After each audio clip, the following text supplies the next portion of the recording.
Coming up, we take a closer look at Netanyahu's bombshell pardon request. And we examine why the Guinness Book of World Records is no longer giving awards to Israeli entries. This is The Deep Dive. Welcome back, everybody, to another episode of The Deep Dive. I'm your host, Jacob Laznik. We can't ignore the biggest story of the week. Netanyahu made ripples in the media when he submitted an official pardon request to Israeli President Isaac Herzog. Here to discuss the actual contents of the pardon and the chances of it actually going through, we're joined by our legal correspondent, Sarah Ben-Nun. Sarah, let's talk about it. Jake, what do you want to talk about? Well, I mean, we speculated a few weeks ago that, this might happen after Trump also sent an official request to Herzog, to give Bibi a pardon. So real quick, to do kind of like a recap, right? I think we should just kind of rehash what we spoke about, which is that traditionally a pardon request can't happen in the middle of a trial. Say there has to come before or after, right? Like before the trial starts or after a verdict is reached. Yes. And the person requesting the pardon usually has to, admit some sort of guilt. Yes. So take into account that what you said now, right, that the pardon is usually issued either before or after the criminal trial is somehow complete, either not started or completely finished. So you have some kind of an assumption of guilt or not guilt. Right. You're not where you are right now, which is in the process of, not morally, but legally figuring out is there grounds for guilt or not. That's where we're at right now. The request does not say I'm guilty at any point. It mostly reiterates how much Bibi has done for the country, how important his role is and how necessary. I think these are all true things, but it doesn't. You end up in a situation where it's being presented as Herzog, the ball is in your court right now, and the issue is national unity. Yeah. And that's kind of the argument that he's making to Herzog. If you look at the actual request, at the letter Bibi sent, it is very strikingly similar to Trump's. It's the same themes. It's the same kind of arguments. It is also very similar to the letter that the Likud ministers put out in favor of Herzog kind of taking charge of this issue. So you're really seeing, I'm not going to actually take any, guilt responsibility for any of this, which to be fair to the Prime Minister has been his defense line this entire time. This is called a pardon request, but in actuality, this just feels more like an official request to drop the trial because it's not meeting these requirements. Like, I think we can call it for what it is, right? Sources kind of close to Herzog have said that it's going to take probably around 2 months, at least 2 months. I think we have to take more into account, not the technical request, but more the timing. Keep in mind base pandering. Right. This whole trial was sewn, put together. He was targeted. All of those sentiments are kind of coming up right now as well. The argument of a distraction, the argument of not being able to function, I would be hard-pressed to find someone who disagrees with that. Nothing is functioning right now. I don't think that it's because of this solely, but it definitely doesn't help when you're a person who's in charge, not just of the country, but in charge of his coalition. Right. In charge of everything that comes to office management, and everything like that is just absent. That is a valid point, right? You obviously can't function when you're spending all time in court. However, that's kind of what happens when you're suspected of committing crimes. Like, I agree with the sentiment of what you're saying. It's just now a question of, how do we deal with this? Because, two things are true here. Yes, it's very inconvenient. It puts a wrench in absolutely everything. On the other hand, if there's, sufficient enough evidence to at least raise the suspicion, there has to be some kind of consequence to those actions. Also, this is less of a legal argument, but Bibi has been prime minister for a very long time, right? It's never a good time for him. And also feel like we brunted the worst of the war on 8 fronts, and now we're going back to business as usual. So this argument that it's not the right time, we don't have a good time, are we supposed to wait till he's 95 and out of politics and then maybe eventually somehow only then realize again, I agree with the sentiment, but mechanically this doesn't work for me as a concept. I would like to think that's if the leader of any country in a democracy is potentially a criminal, you'd want to figure that out as soon as possible and not postpone it and not keep dragging it for years as it's been going on, and really come to a conclusion.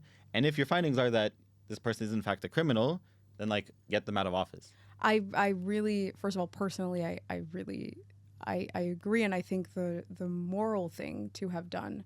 Let's take it in the most extreme, right? Sure. I don't believe this, but let's take that stance for a minute. The cases are fake. The charges are inconsequential, and he's innocent. Let's say, yeah. Let's say. I think even if you take that stance, the moral and correct thing to do as soon as this started was to pull out of office. Because even if when you're Bibi, even when you're super smart and skilled and connected, and I think he gets credit for all those things, you can't be in two places at once in your mind. Right. And I think a lot of people would argue that over the last 5 years, what we've seen, or several years since the kind of the protest movement really started against Netanyahu, is that he is distracted. It's that his priorities have shifted. If you go back 10 years, he was speaking very differently. He was taking a different tone, things that he would not say today. And you see it kind of there. You see it in his reliance on the extreme right to keep his coalition together.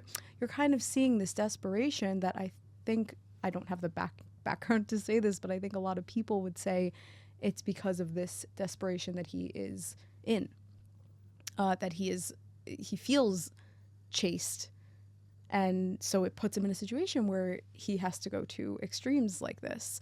I agree with you that the right moral thing to do would have been to say, I'm not going to mix these two things that clearly can't work together. You don't need to be a genius to see that far into the future. They can't work together. Right. It's a mess. And we're seeing that right now.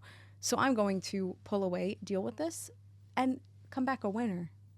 Come back, go prove your innocence, come back a winner. Right. But don't drag the whole country through this nightmare, which is kind of what the other side of that argument says. Right.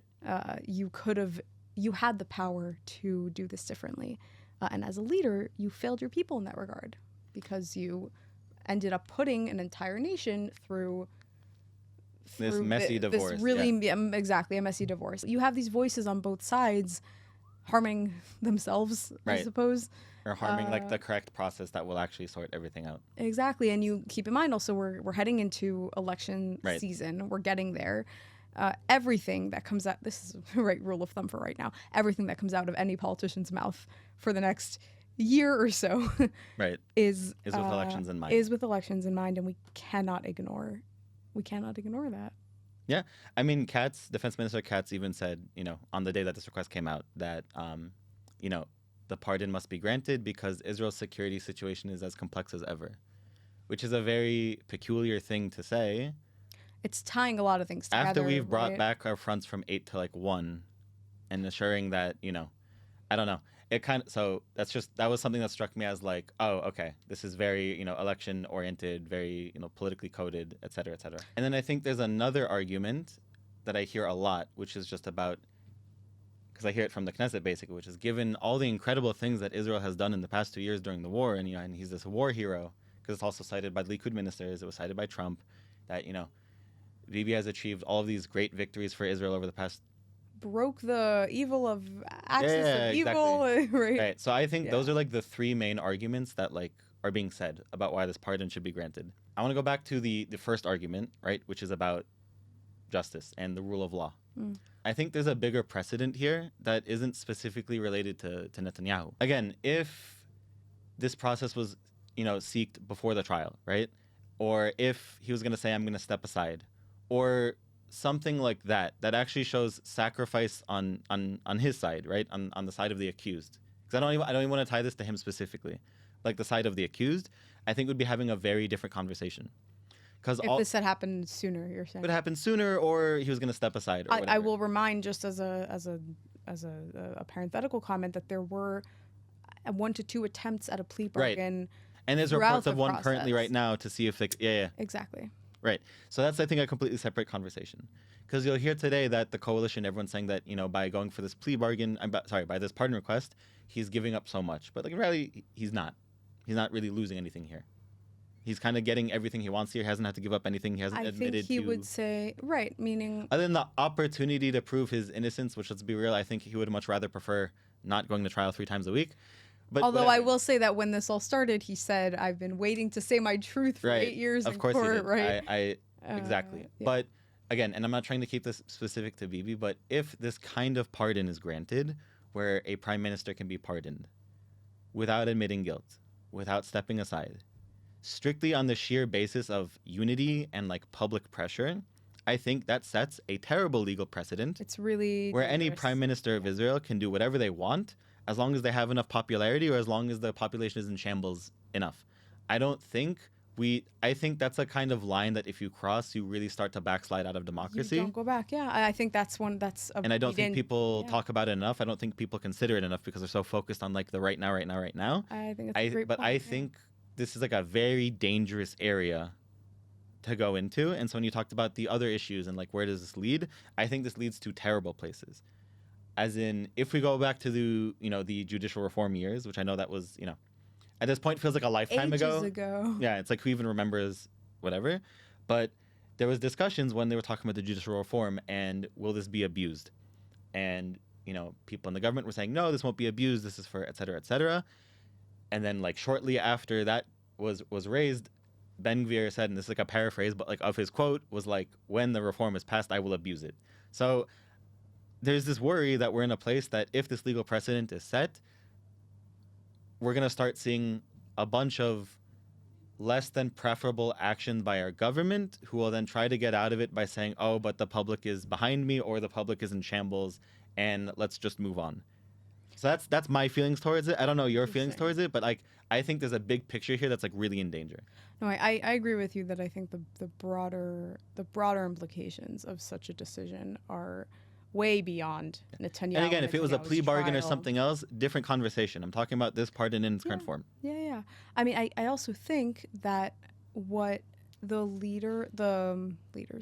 push for the reform did that was, I think, so brilliant and also quite cruel was that it took real grievances that people have with the judicial system, which this we can do a separate episode about, needs so much reform. And there's so many things that need fixing. Some of which are actually raised, in my opinion, by some of the legislation from at the idea level. Right. I think not at the practical level, and definitely not given the context of the war and everything like that. Like I think they went about it in an awful, awful way, but I think it took a real grievance and a sense of betrayal that many people in the population, for different reasons and thanks to different histories and processes and things like that, feel betrayed by the judicial system. They don't actually feel protected. I'm thinking about it on a state level, a state where the people don't have faith, where every citizen doesn't have enough faith in the justice system. That is a dangerous state that you don't want to be in. And you want to show that your justice system works. Exactly, and that it works across the board, that it works for Arab Israelis, that it works for minority groups. You need to get to a place where everyone feels equally protected. And not only are we not there, but we are getting further and further away from it. And to those who don't feel affected by it, just wait. It'll come to bite you too. No, so if we show that the prime minister is actually above the law, it's not the best look for said judiciary. It's not the best look. Moving on to the next argument about the issue of unity, right? Because we've also talked about in multiple episodes about like the strain on Israeli society, a lot of it having to do with the war, but like Israel is divided, as you said, in many ways, and under strain from many ways. So is this argument of like unity a valid enough one for the pardon to be granted? In my opinion, no. My opinion also no, but I'd love to hear why you don't think so. But. I don't think so, because I think unity is a lot more psychological than it is about any one specific issue. And I think the way to get to any place of unity is, first of all, I mean, dialogue obviously, but exposure. Right. Exposure. If you're a secular person who grew up in, I don't know, Ramat Gan, sorry for the stereotype, right? And you've never met someone from Bnei Brak who, like, on a train line is a 20-minute ride from you. Right. That's a problem. If you don't have exposure, if you don't have dialogue, there is no, even if you'll disagree, right, in Jewish tradition, we talk about the split between a disagreement that has kind of a basis of respect, Right. and really sees the other person, and a disagreement that invalidates the person right off the bat and doesn't let you actually hold any space for nuances and for different agreements. And it's interesting because we're actually seeing now, civil groups come up and say, wait a minute, we actually have to change the dialogue, and it's not yes Bibi, no Bibi, yes, it's not about one specific issue, it's about how we talk to each other. It's about how we see each other. I will also say, and feel free to disagree with me on this entirely, but it's kind of ironic that there's this issue of a lack of unity that has to be solved by pardoning Bibi, because look how divided we are. And I feel that a lot of this division comes from the government in the language that they use. I will not disagree with you on that, Jake. I'm sorry, it's just the way that they all just jump on and attack everybody and paint. Tali Gottlieb has her daily upload videos about how this is today's bad guy, and this is who we have to go after, and this is who we have to bully, and it's it comes back to dialogue. I think it's right. So I'm saying is when you look at the current government, that I think the idea that they're the ones who are going to focus on unity, when in the day to day it feels like they're the one who's really focused on division. And soon in next episodes we're going to have members of Knesset come on and talk about this, and I'd love to hear their thoughts on it. But it seems that they're one of the key dividing factors here. So at this moment right now, when we're talking about it, again, without any of their insights or any of these assurances, the idea that they're going to be the harbingers of unity afterwards is almost laughable, because it's what do you mean? You've been dividing for 2 years. How? I would say further. I would say you've been dividing for 10, 15 years. Right. And you have people who have grown up in insulated dialogue thought echo chambers, right, so that when someone grows up in it and then they're teenagers, or they come to the army, or they're starting out their life, they have zero skills and ability to hold nuance, to talk to other people without feeling completely attacked and without shooting back. Again, not to minimize this issue, but this could be its own episode. So I want to move on to the third argument here, which a lot of people are saying, is that essentially Netanyahu deserves the pardon for the great achievements that Israel has achieved over the war and changing the face of the Middle East, as he likes to say a lot, and all these, destroying Iran's axis of evil and all these things. So we'll state the obvious. Listen, they killed Khania, they killed Sinwar. Everyone in the... We toppled the Houthi government. That kind of went under the radar, but we basically killed 50 of the 56 members of the government. They're gone, basically. Not that they're gone and not pose a threat, that's not what I'm saying, but their whole structure has been completely dismantled. I think that argument is weak at its core, because it connects two things that are not related, and right, all the more so if he was able to do all of that while under trial, right? Theoretically. Right. So there's two things here. First of all, that's exactly my point, is that the argument of the country can't function made a lot more sense when we had 8 fronts, when we were fighting Hamas and Hezbollah and the Houthis, and there was worries that Kataib Hezbollah in Iraq involved, we don't know, and there's all these other things going on. Sure. And then there was the West Bank, and when we were really in the thick of it, that argument might hold more to me, to say, okay, we really can't focus. But if your claim is that Israel passed with flying colors, surely we can focus on day-to-day things where he doesn't have to have a security assessment every 15 minutes because we're fighting in 6 different arenas. Yeah, I mean, I think also to get to the core of how we define diplomatic and leadership success, right? Sure. Are we saying, okay, we killed Nasrallah, so that is success, right? Because internally we are not very successful right now, right? Our standard of living is dropping, prices are going up, et cetera, et cetera. It's not even that. It's people haven't reaped the rewards of the success. People in the north haven't fully, they're not back to normal life. Also, the north is heating up again. We're not, we're not in this state of complete victory. And I think it's very important to fact check our leaders on those things. Right. Where they say we did all of these things.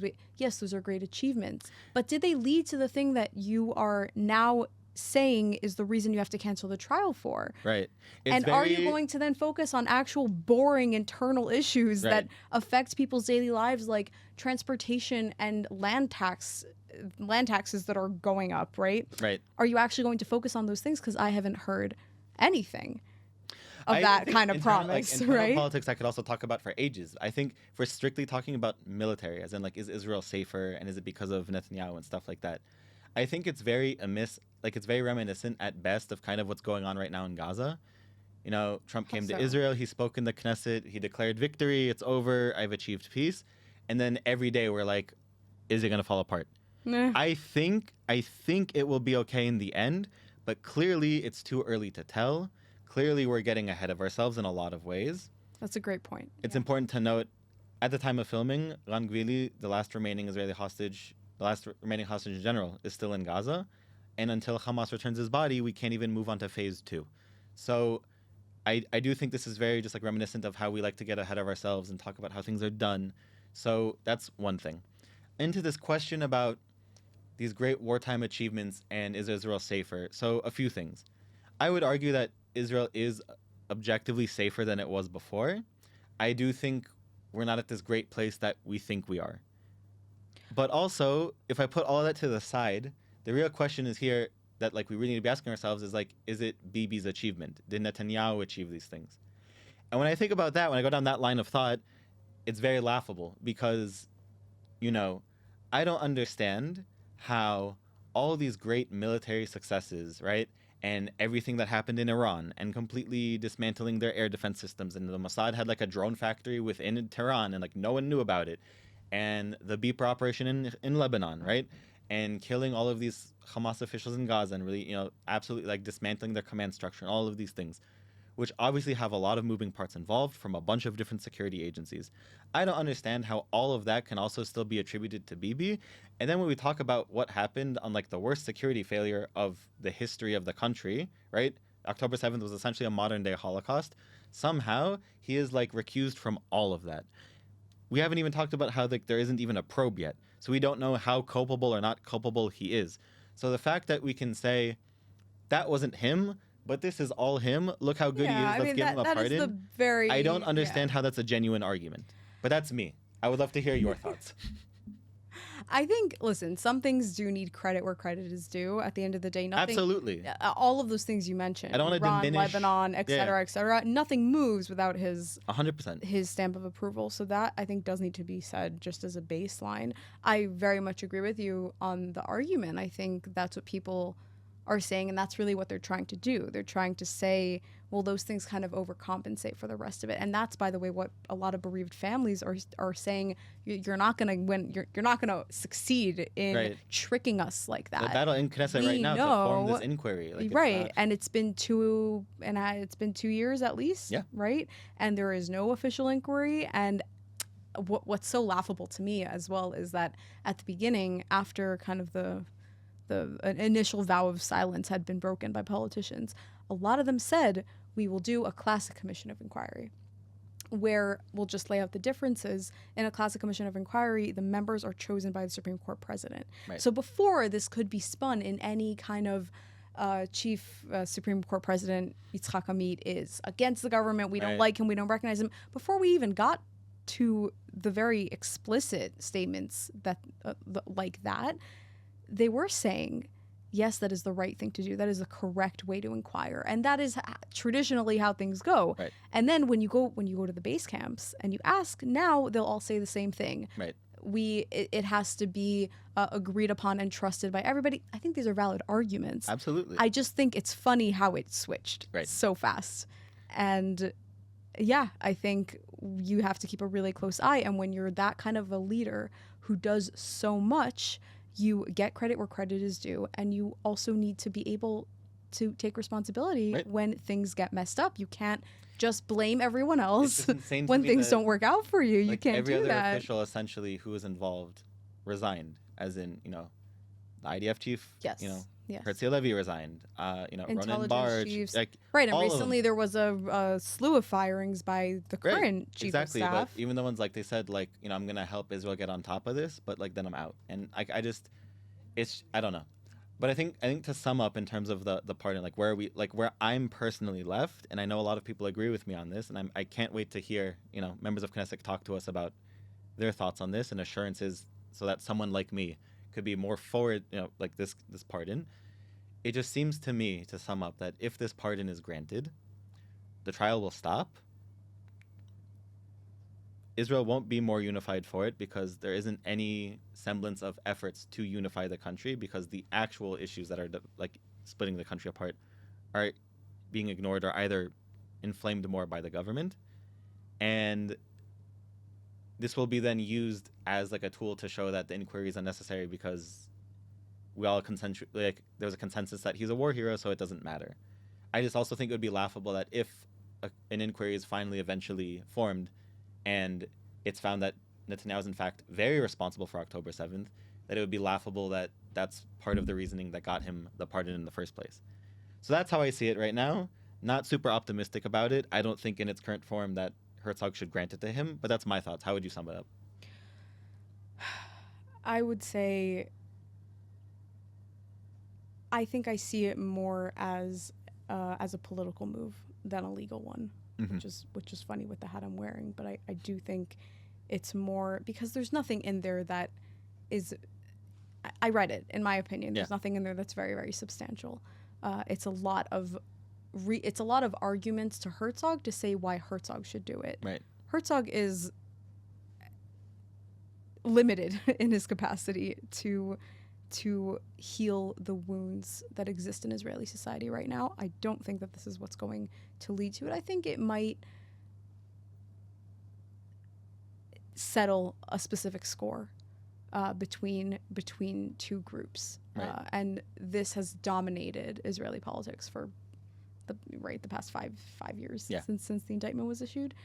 I think it will move the needle on that front, but to say that this is going to kind of fix everything and to go in with the assumption of trust that once this is out of the way, then we can focus on healing, I think is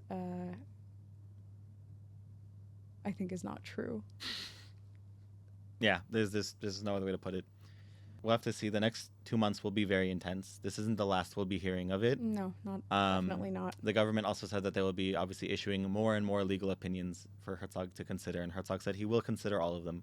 This definitely won't be the last time we'll talk about it on the show, so I'm excited for, the next time this happens. Definitely. Thank you, Jake. Yeah, thank you so much. Before we move on to our next segment, we can't ignore that on Wednesday, Hamas returned the body of Sudthisak Rinthalak from Gaza back into Israeli territory, leaving Gvili as the sole hostage remaining in Gaza. For over 2 years, the Hostage Families Forum has been fighting for one goal and one goal only: to bring them all home. Now, as we stand on the precipice of achieving this goal, we're joined by Udi Goren, cousin of Tal Haimi, who was murdered on October 7th and taken hostage, to discuss what this moment feels like for them and what's next for the forum. Udi, thank you so much for joining us. Sure, my pleasure.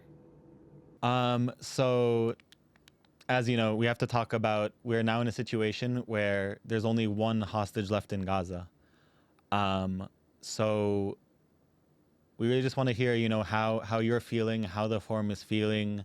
Did you guys think we would actually get to a situation where we could be down to, such a small number as one hostage left? Actually, for many, many months, we were certain that the delay in bringing back the hostages and getting the deal signed would have grave implications on, would have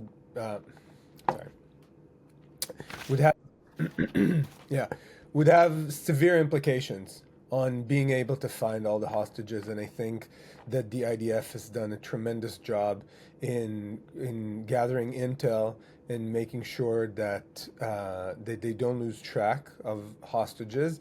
And luckily, we are backed up by the American administration that wants to see this deal carried on, and we have to go through the first phase in order to move to the next ones. And it seems like it's in everybody's interest right now to get the hostages back. And I can say I'm grateful for that. Yeah, absolutely. Obviously, we still have to wait for, Hamas to return the body. We don't know when this could happen. They tend to stretch these things out. They tend to play games. if they found the body or not. But we do hope that he is returned with expedience. Um, I'm wondering how are you guys feeling about, as you've touched on a little, the continuation of the deal and the rest of its phases, because it was adopted in Knesset earlier this week. But as we know, there's a lot of mixed voices in the government about what do we do once all of the hostages have officially been returned. So I think it's important to know it was adopted in the Knesset. It was not adopted by the government, right? The government in its entirety did not show up for the vote. And I think it kind of shows where the government is on this deal. I think it's a great deal for Israel if it is implemented the way it is drafted. But there's one very serious step that is listed there, which is why the entire government wasn't there. And it's talking about solving the Israeli-Palestinian conflict. It speaks about creating a Palestinian state, or at least reaching a solution that would end the conflict. And as far as I'm concerned, there is nothing better that's supposed to happen. If there's one thing we had to learn from October 7th, is that the conflict cannot be dealt with, cannot be managed, you can't ride this dragon. It's either you solve the conflict or it will come back and kill 1,200 people in one day. No, absolutely. So then in terms of the Hostages Families Forum, there's talks that the amount of rallies is gonna, shorten or come to a close. But we're still in this, this period of uncertainty of what comes next for the phases of the deal and whatnot. So I just want to ask, what is the forum's next move? If and when, please God, Gvili's body is returned, is the forum essentially done, or is there still more work to be done? So the forum is an organization that was put together in order to achieve its goal and then to be closed. So the one and only goal that the forum serves is bringing back all the hostages, and God willing, Rani will be brought back soon, and this is it. We've accomplished our mission fully in that regard. Once that is achieved, and if for some reason it doesn't happen, then the forum will keep escorting the Gvili family. We have allotted funds to make sure that their campaign continues. There will be many of the professionals that work in the forum that will be staffing the campaign, but the rallies would cease for now because basically in order to maintain the funds to keep the campaign going as long as it is needed. And the rallies themselves, there's so much effort and funds that go into having each of them that value for money.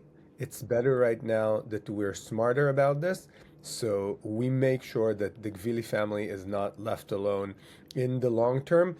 God forbid there is a long term. So in that regard, we've already announced that the next rally will be held when Rani is back, when all the hostages are back, and it will be a closing rally. Yeah, and I do hope this happens soon, and we can, as a country, we can say mission accomplished. Absolutely. And I would just like to ask if you would be willing to share, like on a personal note, your experience of kind of how this moment for you was when Tal was returned to Israel and the funeral and the closure. We saw a lot of media coverage, but I don't think anyone's able to really describe accurately, kind of what these experiences mean for the families. Yeah, but you know what?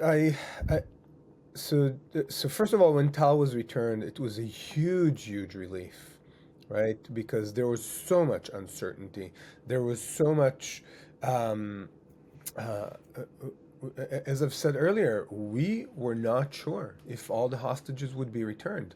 And it was a huge sigh of relief getting Tal back and bringing him back to the kibbutz, burying him in the kibbutz grounds where he was born and raised and chose to raise his family. The kibbutz that our grandparents founded, and the kibbutz that he was killed defending. So for us, there was real closure there. And now, the next phase begins, just rebuilding life, rebuilding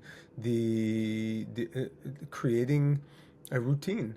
But my struggle personally was not just about Tal, because on the day that the living hostages were returned and some of the murdered hostages were returned, that was a huge day of victory.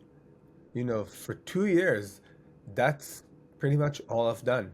And all of our efforts, all of our rallies, going all over the world, speaking to everyone and anyone, all of these efforts came into fruition on that day.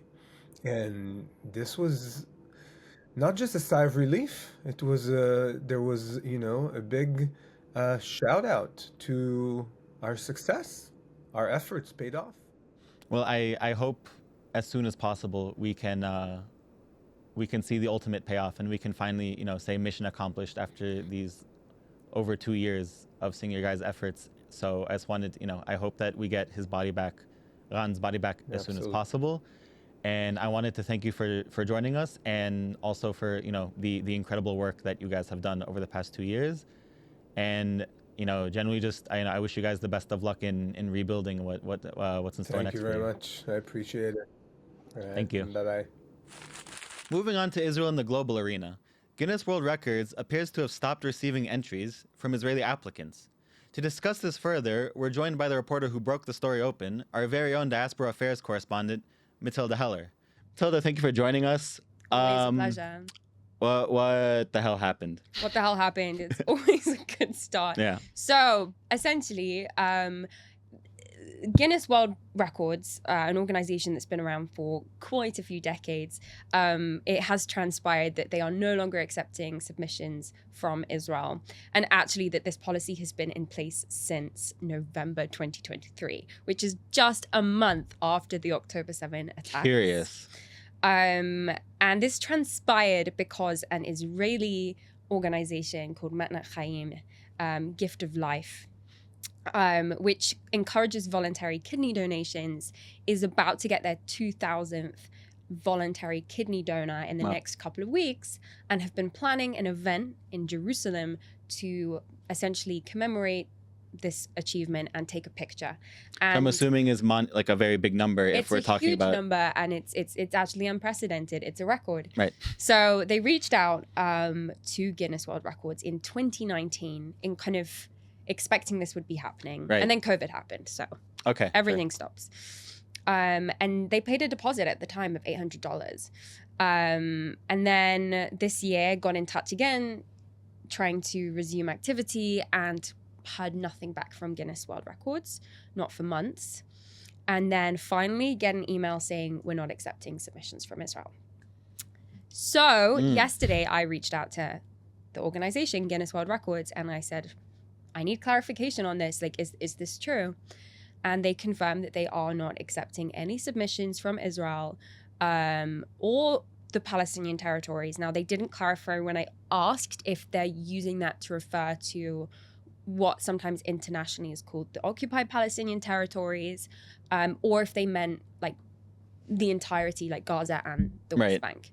And that this has been in place since November 2023. And they knew this was a sensitive issue, and it's on a rolling base being reconsidered every month. And that is what they said. That's very convenient. Very convenient. So that is the situation. And it means that organizations like Matnat Chaim are basically not going to have these records recognized. And I spoke to the organization, and they're just really in shock about the situation. I'm sure. The lack of correspondence that the people working for the organization reached out multiple times and had no response. And also they paid a deposit, so it's really shocking. Yeah, I think right before we dive into like the absurdity of this whole thing, because there's so much to talk about this. Yeah. I just want like a few more details on this whole process. So I believe, first of all, I'm curious to know, did the Guinness organization announce this policy? at some point saying, hey, by the way, we're not accepting applications? Or is this kind of like bashushu, as they say in Hebrew, just kept it under the rug and then only when you find out afterwards? Yeah. I also read that in your article, they said that submissions either will be or might be reconsidered if it's in correspondence with like a UN organization or something like that. So So they did say in the statement to me that like it's being reconsidered, and if something is to change in the future, they might, like this might be a policy that's rescinded. Mm-hmm. But the details provided are very sort of nebulous. Like there's no real clarity of like this is gonna change at X point. It would stand that given there is a ceasefire in place, that the deal was signed with Trump, that would have been a kind of a point with which to open up submissions again. That hasn't happened. So it's not clear what the criteria would be. It doesn't seem to be a standard policy. In fact, it sounds like not really a policy at all. It sounds very malleable. It's very malleable, but I checked through, and it's interesting. This is an interesting fact. The person who co-founded the Guinness World Records was assassinated by the IRA. They've never banned another country. They didn't ban Ireland. They didn't ban even during the Russian invasion of Ukraine, submissions from Russia were not. So this is unprecedented. So this is unprecedented. Okay. That's what I'm saying. It's not like, it doesn't seem to be that if there was a consistent policy about not taking submissions from countries at war, maybe because they can't send people to check because whatever, security reasons. Right, absolutely. Stuff kind of like that, it would be less of a shock because it would seem more in line with standard procedure. In this case, it seems like it was introduced without any fanfare. Yeah. Otherwise, organizations applying like Tal Haimi would be aware of it. They would have been notified, sorry, as it stands, we're not accepting submissions. It only transpired like after months of trying to obtain an answer from them. It's definitely caused quite a storm in some of international spaces. Our article, the Jerusalem Post article, was reshared by our foreign minister, Gideon Saar, and also by Mike Huckabee, ambassador to Israel. I wanted to ask you about that. So that leads me to my next question is not that this is the most painstaking thing that the state of Israel is facing right now, but like it is very isolating. And is Israel doing anything against this? Is pressure going to be applied? Are there organizations who deal with this kind of thing? It does seem to be, as you said, because it's unprecedented, it does seem to be very singling out. Yeah. Especially when they make an issue out of something such as, kidney donations, which I don't think is the kind of thing that should ever be politicized. This is objectively a good thing. Objectively a good thing, exactly. Yeah. So it's an interesting question. And I think, Israel breaks a lot of records, especially in sort of medical and technological fields. Right. First transplant, there was many different achievements are made by Israel all the time, and it seems it's been singled out in this case. Also, the date at which it's not something that's happened in 2025. This was actually put in place a month after the worst kind of massacre of Jews since the Holocaust, and it raises questions about how that decision was made. But in terms of pressure, I think it's not something that our government will let slide. Seeing kind of the post about it by our foreign minister, etc., it's gaining traction in a media space. And I think in general, organizations like Guinness World Records, it's not great to be getting such bad press in the media. It's not great to be seen as singling out a country. But again, at the same time, it seems like they're sticking to their statement. In fact, I noticed that in all of the kind of verified accounts that were reposting my story, such as Huckabee, etc., Guinness World Records was commenting the same statement. Oh, interesting. So, okay. What were they saying? We understand that this is a sensitive matter. However, this is a policy that's been in place. It's subject to change based on the UN, whatever that means. Yeah. Of course. The UN has its own established issues that we read in the Jerusalem Post extensively. So I don't know what exactly they're planning on, but I would say that I'm noticing increasingly in my work, Israel taking a strong stand in social media or making statements about issues of double standards or Israel being singled out. To use the 3 Ds of Natan Sharansky, we love to bring it out. It's actually having an impact. So a story that I covered this week, actually over the last couple of days, and that many people will have read about, is Dublin City Council attempting to change the park. Yeah. Yes, and it turned out to be a logistical, like, legal error, and actually it wouldn't have been a valid procedure. But the intention was there to rename Herzog Park because Chaim Herzog went on to become the president of Israel, which is unacceptable. So they were even kind of bandying around the idea that they might call it Free Palestine Park and all this kind of thing. And as soon as that caught on, like, internationally, and Israeli figures were posting about this, and then British figures, etc., it actually led to the Irish Prime Minister and Deputy Prime Minister and Foreign Minister all saying, like, you need to withdraw this vote, etc. And it didn't go ahead. So it's possible these things have a sway. But ultimately, the big question that we have to ask is, do we want recognition from an organization that's so quick to cancel us? Like, is that something that, like, do we want records to be our achievements to be recognized by an organization that clearly doesn't want to align with us? Yeah, I mean, I think it's a very difficult. Yeah. There's arguments for both. On the one hand, it kind of seems like, I wouldn't want you anyway. Like, what does this recognition mean to me? Yeah. On the other hand, I feel like for organizations like Matnat Chaim, they absolutely do deserve this global prestige because what they've achieved is something really phenomenal. And, the Israeli organizations and scientists or individuals or anybody who does anything that's globally, on another league. Yeah. One would argue that they do deserve that recognition. Like, like the world does need to know how exceptional these people are. So, Yeah, like voluntarily, donating a kidney, amazing. And to have 2,000 since their establishment in 2009 and we're a small country. Yeah. Like 2,000 people is a lot of people. And I would even argue it pushes it back, this precedent that some things just really shouldn't be politicized. Exactly. Like, and saving lives. Like, saving lives. And also it's also the matter of double standard. Like, what we're noticing 100%. Here is in November 2023, the Guinness World Record team decided that this was, no submissions were going to be accepted from Israel.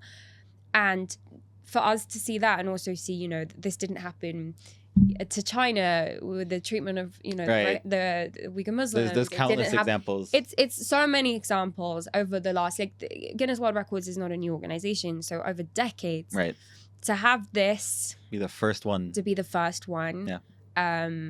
They stopped doing business in Russia, but not accepting submissions. So it's honestly unprecedented. And I think also what is quite striking is that, organizations such as Matnat Chaim don't even get the correspondence. It's not a matter of them being told outright on November 2023, by the way, this is going to be happening. They had to really, really fight to get an explanation.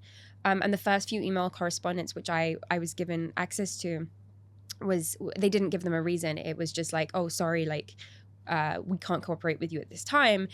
And it was only after like months of trying that they were given this reason. And so what you're seeing is Israeli organizations actually being kind of, cut out without any warning, without any explanation, without any kind of without being given like if you're gonna have this conversation. If you're gonna have this policy, like stand behind it. You know what I mean? Stand behind it. There's not gonna go away. Cowardly you have to address about doing it so underhand. And we're seeing it, in many spaces. Yeah, and I think it's an insane story. Yeah.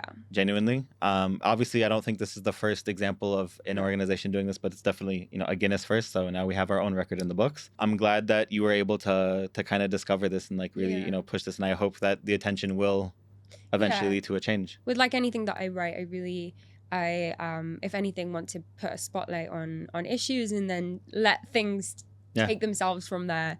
Let's hope it does. Yeah. Well, anyway, thank you so much for joining us. No worries. Always a pleasure. That's all we have for you today. If you enjoyed this episode, please consider liking and subscribing and leaving feedback down in the comments. We'll be in the same place next week, but until then, visit jpost.com to stay up to date on the latest news in Israel and the Jewish world.